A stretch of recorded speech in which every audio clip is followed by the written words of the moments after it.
So I had a subscriber send me this model and asked how you would make it in FreeCAD. And this is, of course, is an STL file. And so I am thinking of like a bunch of different ways you can make it and a bunch of different ways that the question could have been asked. And I thought, well, this is an interesting part.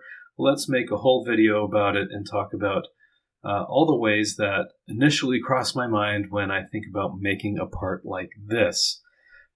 I enjoyed hearing a story from the astronaut Garrett Reisman when he was doing a spacewalk on the International Space Station. He had to fit a hole through a peg, and unfortunately the hole was too small for the peg. He was coming around the Earth and was just about to see the sunrise, so he covered the peg with his glove and exposed the whole part to the sun so it would heat up. The heated part fit over the peg without any issues. He understood the principles of thermal expansion.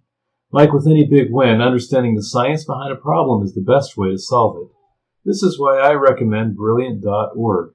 Whether a young professional seeking new knowledge, someone looking to refresh their skill, or anyone else, there's something for everyone on Brilliant.org. I have been enjoying the Logic course, which may start out deceptively simple, but as you progress, it becomes a great way to check your thinking and problem-solving skills. If you enjoy learning interactively, this is the best way to learn math, science, and computer science. Even 15 minutes a day can give you a great mental charge and level up your abilities. And with its self-paced structure, you can learn as much as you want. There are thousands of courses and new content added every month. These are skills to help you navigate the world and not fall behind. To help reach your full intellectual potential, please visit brilliant.org/jokoengineeringhelp. The first 200 subscribers will receive 20% off. Notice I've got my hotkeys down here if you need a visual on what keys I am pushing. So let's start off doing this in part design. And how would we do this in part design? Well, we'll grab our XY plane. And I don't know the exact dimensions of this part, so we'll just grab a spline. Maybe I won't spline it. Right? Maybe I'll grab a polyline here. And we'll use our famous M key, the method, MMM, to get a tangent arc. And we'll go a bit further, MMM, for another tangent arc. We'll come around, making just kind of an approximate footprint compared to what we're looking at here. MMM. Good. And then let's get these points together. And T for tangent. There. FreeCAD has updated their hotkeys. To my dismay, and to many viewers' dismay, who now are following videos that the hotkeys aren't relevant for anymore. So I secretly, I guess not so secretly, hope that they will change it back, or at least make an option in preferences to restore the old settings for those of us that are used to these hotkeys. So I've got the shape that looks something like this. Theirs was a little bit more parallel in these lines.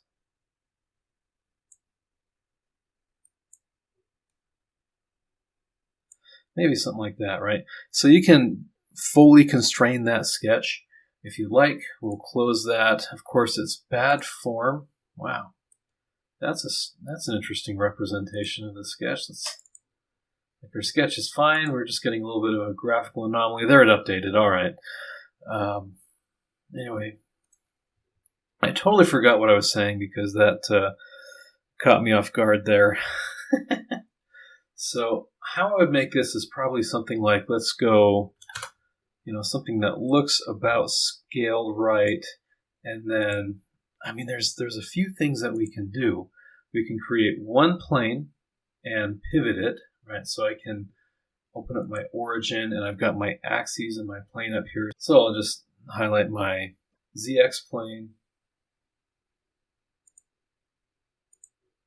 And we can rotate this right around the z-axis, which I think is the x-axis. It is not. The y-axis is the z-axis in our model. So we can create a plane like this. And then just to show real quick what I'm on about here, I can create a sketch and then pretend like that's fully constrained, right? That's best practice, always fully constrained. We can say through all and check the symmetric button. And then we have this sort of angled cut, and that would represent like an angled cut here, right? So you can sketch out like an arc and whatnot. So that's one way that you can do that, one angled plane.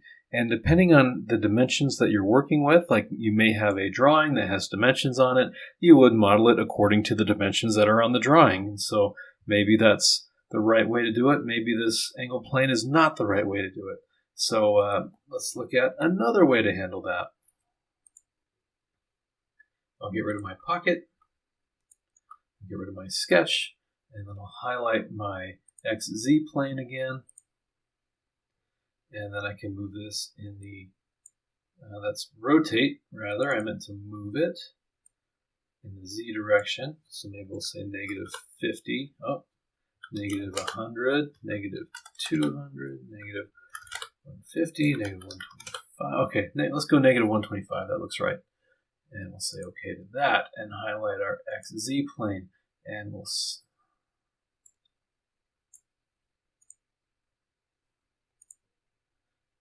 highlight our XZ plane and create a datum and do the same thing in the Z direction over here. Maybe that's more like 75.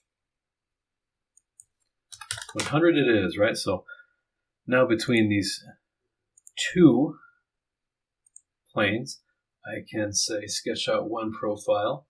And for the sake of speed, because I'm only showing concepts here, I can sketch out whatever profile that I want. And then I'll go over here, sketch on this next plane, sketch out again whatever profile I want. And I may have to make my view hollow there. Close that. And then I can do a subtractive loft. And we'll go from here to here. And say OK. And there we have a profile that looks pretty similar, because the two planes have given us the ability to kind of go off in this direction and go off in that direction. It's not perfect, but that's a way to do it. And I believe that you can get that kind of view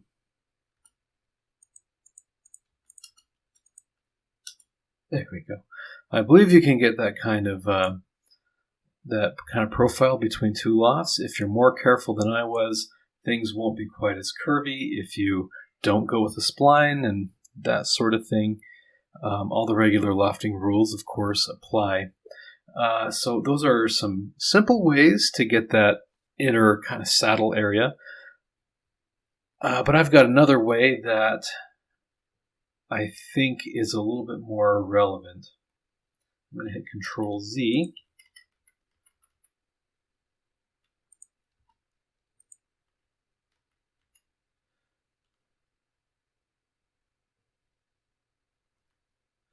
There we are. And I'll go back to my datum plane here, right? So I'm going to assume that there isn't much curvature. This is a straight profile that is at an angle relative to this kind of side edge here. And I'll use my angle plane kind of like that. What I'm going to do is we have to be kind of cognizant of our fillets. Right? How do we get these fillets the way that they are? I look at this and I automatically kind of think that the original model of this didn't pay much attention to fillets, but for the sake of argument, I'm going to pretend or act like these filleted sections where it breaks into a sharp edge here and then it comes back into a fillet down here. For some reason, that's important. I don't think it is, but it might be because I don't know the design intent on this. So let's just pretend like that trend is very important. What do we do to get that? So what I'm going to do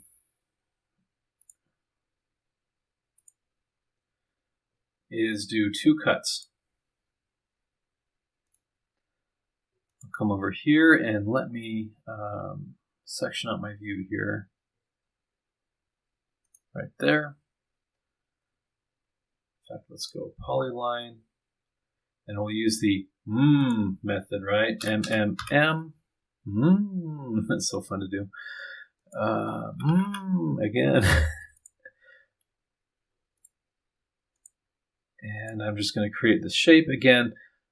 I don't want everyone to sit here and watch me just constrain sketches, because if you've watched this for any length of time, that's kind of what I do all the time. And I have to get through a lot of content here. So in that interest, I'm not going to constrain this very much.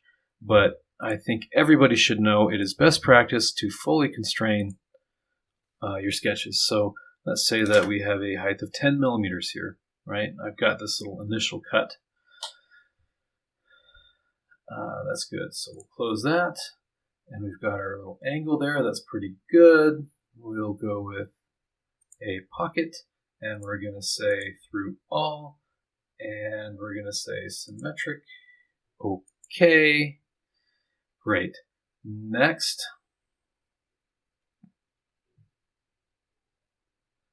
We'll make some fillets. And we'll select this edge. Fillet, say 10 millimeters. So that's our fillet. We'll make another fillet right there. We'll go 9.99 millimeters, and there it goes, right? So now we'll sketch on this plane once again. This time we'll have to sketch a little bit more carefully, but not much. We'll grab this edge here, and I might as well cut my view so I can see things better. Again, the method will extend our polyline out, MMM, and then MMM. So I kind of cut in the profile that I would like. Let's go with a vertical there. We'll grab our edge and import that. Because I think part of the intent on this is to end on a tangent. Maybe not. It's kind of hard to tell because it's a mesh file. You know, is this tangent or not? You kind of have these lines here. I'm inclined to think that it's not tangent, because it's so abrupt, but it's hard to tell with an STL, so we'll go the extra mile in case we have to end on a tangent and just make this connected to our imported edge here. We'll say coincident up here. We'll go back to our front view, and that's not looking too bad.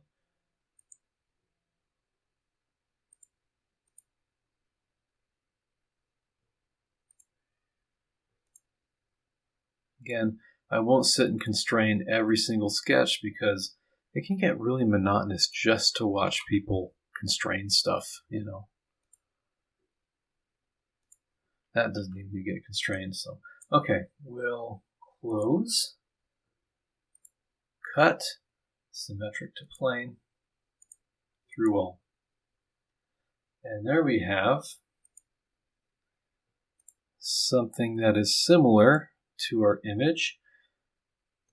You can tell that proportionally this lip is a lot thinner than the way that I've made it, but you can tell that we have our broken fillet due to the cut and our broken fillet down here, just like how they were made. So what I was thinking is maybe somebody initially had a fillet going all the way around and then they made a cut and didn't, you know, fillet this edge, but maybe it's important. I don't know. Right? That's how you would do that, at least one way of how you would do that. So the next part is kind of easy. It looks like, and again, you kind of have to take a guess that right at the tangent point of that fillet, you have this little boss coming out.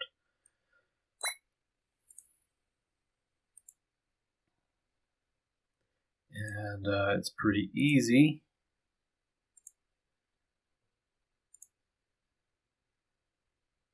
There. And there, or, you know, whatever dimension you want to make that. Fill that in with the fillet.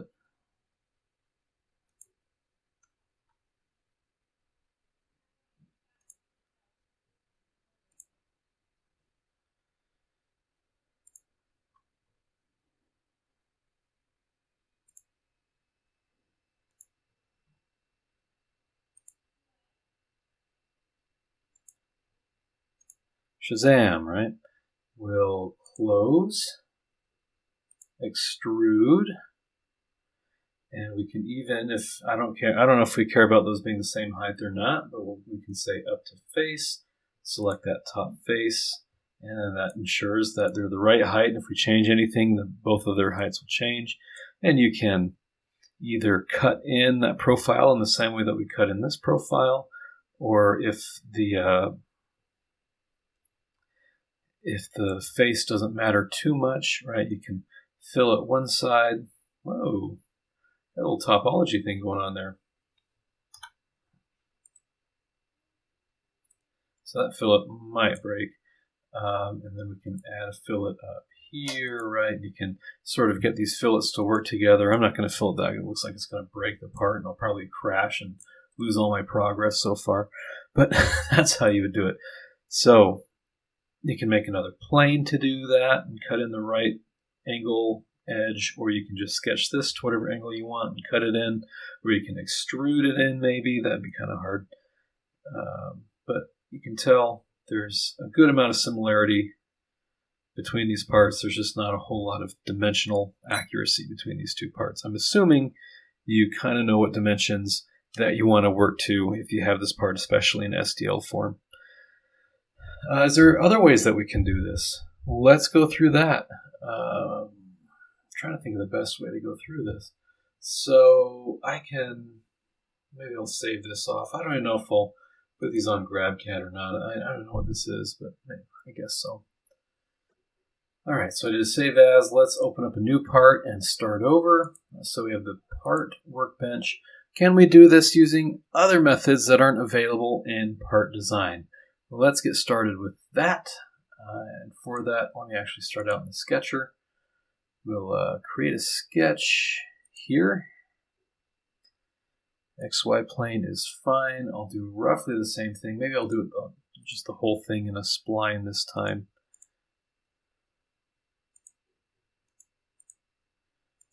So come across like that. That's kind of roughly what we should be looking at. Yeah. Close that, right? We'll make a part extrude there. And maybe we'll say 25. That looks good. What are we going to do about some of these surfaces? Well, you can start working with some sketches here. Maybe I'll go to my sketcher. Yep, we're going to sketch on that face. And I make a line like this, and we'll close that. Yeah, so we're going to create another sketch here, and we're going to go with still the XY plane. Let's do an offset at, I don't know, 10 millimeters maybe. We'll say OK. And we'll import this sketch. We'll draw a line. I know I drew that line very randomly, but it'll still work. We're going to go with, how about parallel? And then I'll say horizontal.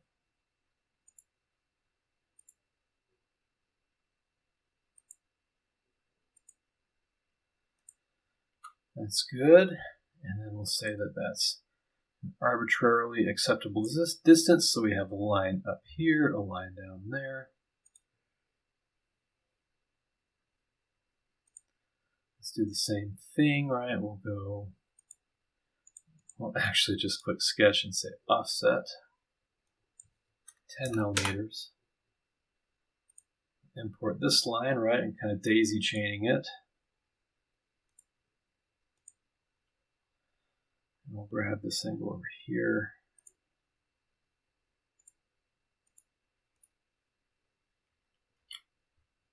Horizontal. Horizontal.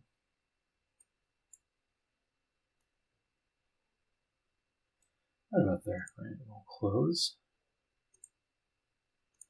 Select this top face, and we'll sketch flat face.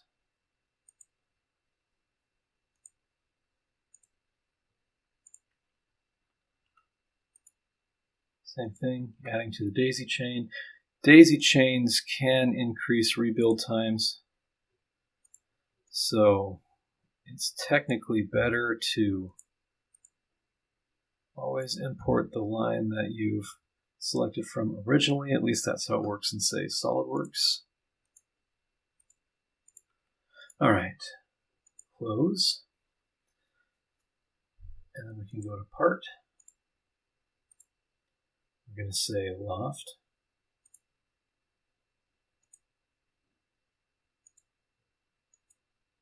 Yep, so we're going to say sketch 1, sketch 2, to sketch 3, to sketch 4.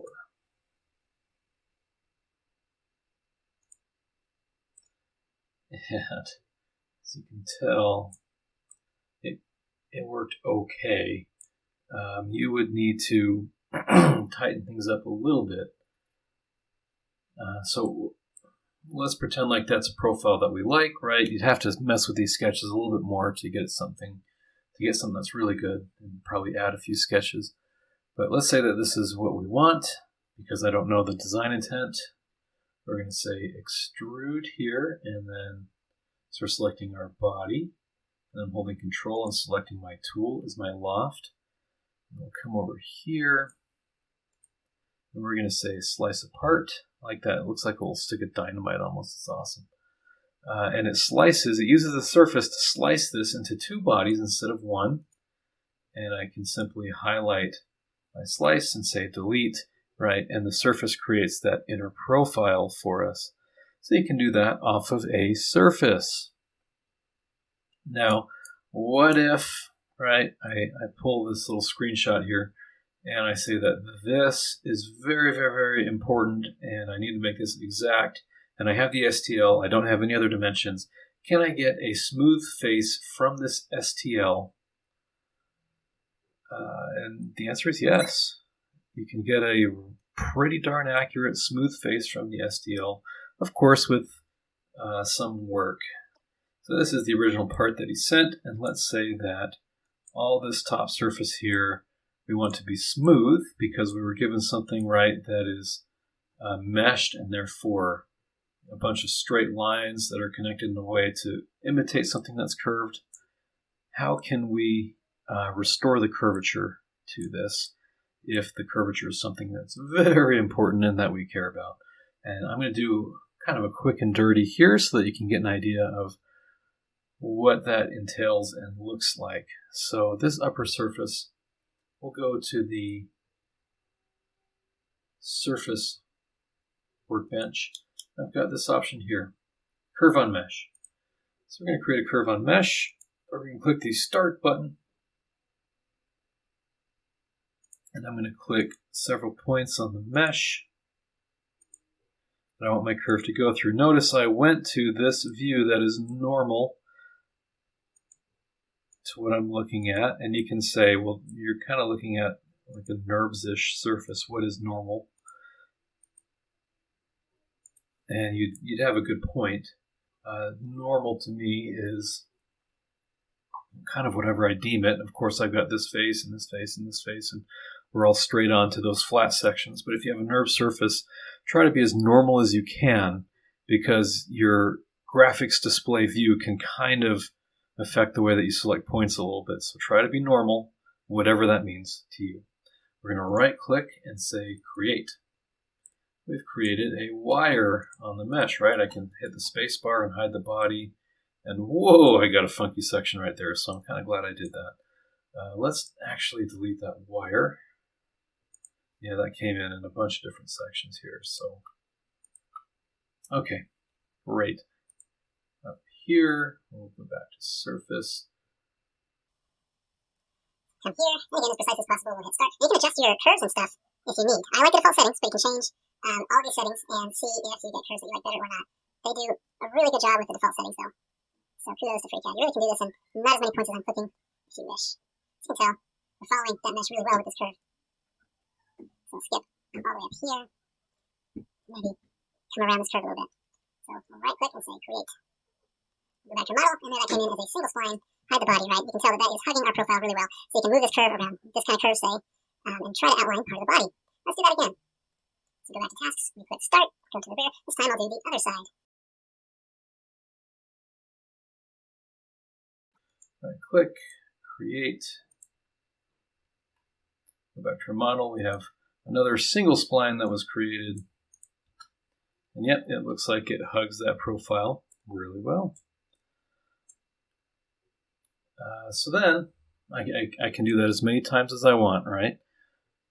Maybe I'll demonstrate that, but first, we can come over here and we can say, we'll go to tasks and close this, and then we'll say profiles, or sections, I guess it's called. I think of it as profiles, but we're going to add that edge,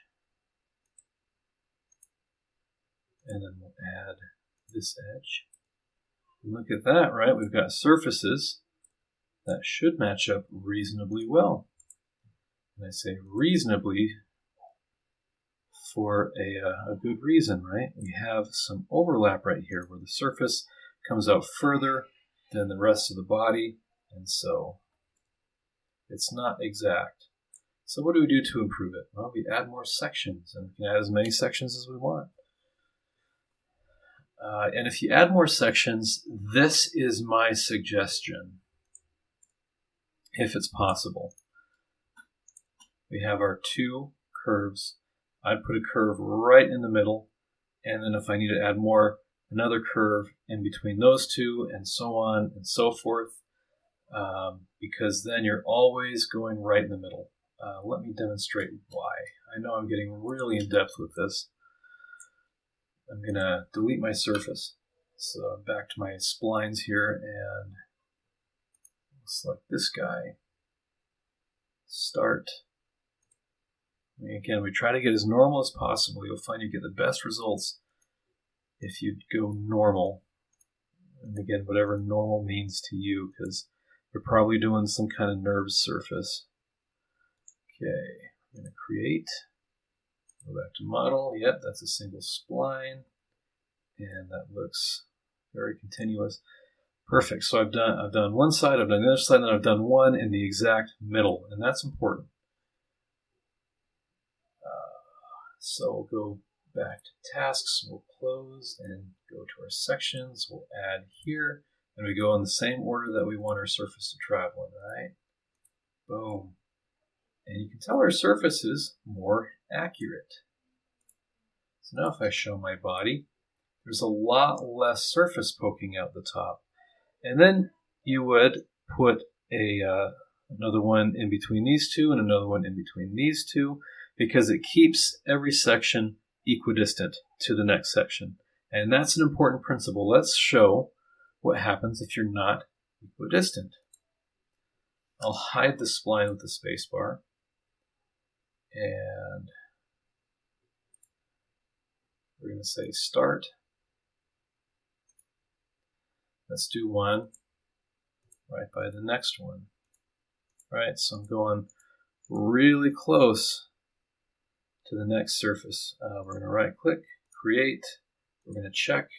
Yep, one spline was created. That's good. And if I hit the space bar, it looks like it's a good fit. So I say, okay, I've got my three profiles, but of course this one is not in the middle this time.